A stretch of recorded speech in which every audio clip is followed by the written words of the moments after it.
Mohan cabinet की बैठक में लिए गए अहम फैसलों की। मोहन कैबिनेट की बैठक में कई अहम फैसलों पर मोहर लगी है।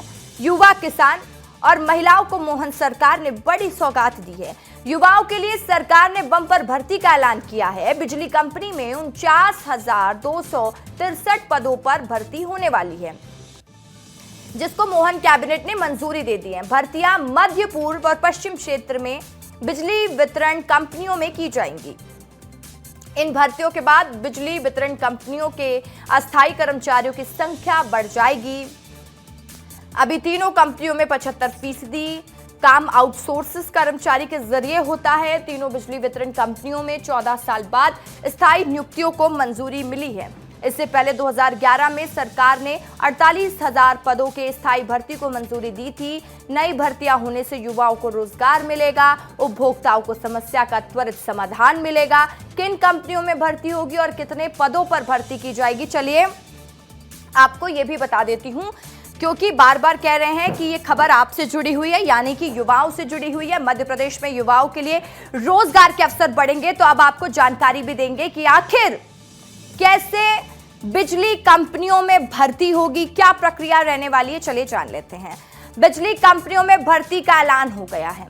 49,263 पदों पर भर्ती होगी। कितने पदों पर भर्ती होगी? 49,263 पदों पर भर्ती को कैबिनेट ने मंजूरी दे दी है। साथ ही समझिए कि तीनों बिजली वितरण कंपनियों में भर्ती होगी और साथ ही 14 साल बाद स्थायी पदों पर भर्ती को मंजूरी मिली है, जिससे युवाओं में बड़ी खुशी की लहर भी है।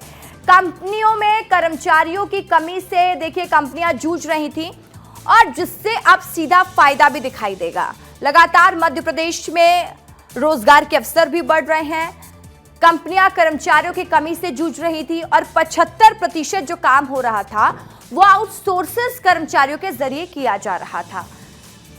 50,000 भर्तियां होने से काम में तेजी भी आएगी और ये भी समझिए कि 77,298 हो जाएगी कर्मचारियों की संख्या। ये संख्या बढ़ जाएगी। 1,78,00,000 उपभोक्ताओं को से सीधा फायदा होगा।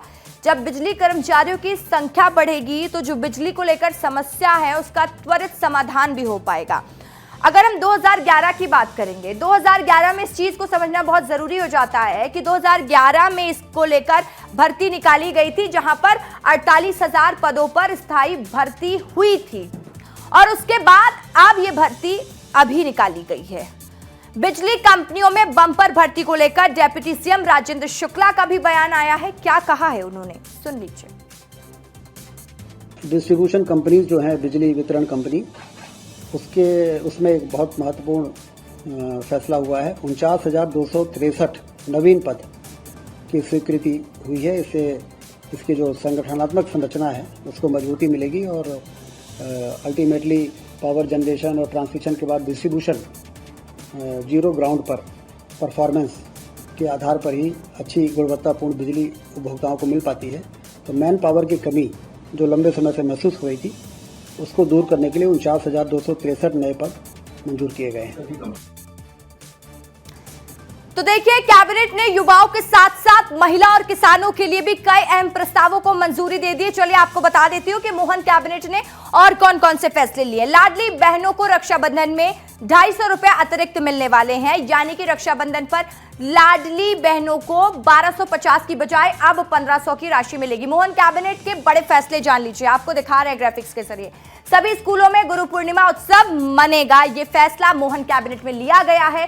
साथ ही 66 नए आंगनबाड़ी केंद्र को मंजूरी भी मिल गई है, तो यह भी बड़ी सौगात के तौर पर देखा जा रहा है। साथ ही रक्षाबंधन में मिलने वाली जो राशि है, जो देखिए लाडली बहनों के खाते में 1250 रुपए ट्रांसफर किए जाते थे, वो इस बार रक्षाबंधन में 1500 रुपए बहनों को मिलने वाले हैं। तो बहनों की तो मध्य प्रदेश में बल्ले बल्ले है। किसानों का 84.17 करोड़ ब्याज माफ होगा, तो ये किसानों के लिए भी बड़ी सौगात है। लग्जरी होटल्स लीज पर देने का फैसला सरकार ने ले लिया है। तो आप जान लीजिए कि मोहन कैबिनेट में कौन कौन से फैसले लिए गए हैं। देखिए, सरकार ने बिजली विभाग में 77,000 सीधी भर्ती करने का ऐलान किया है और कैबिनेट ने आज भर्ती प्रक्रिया को शुरू करने की भी मंजूरी दे दी है।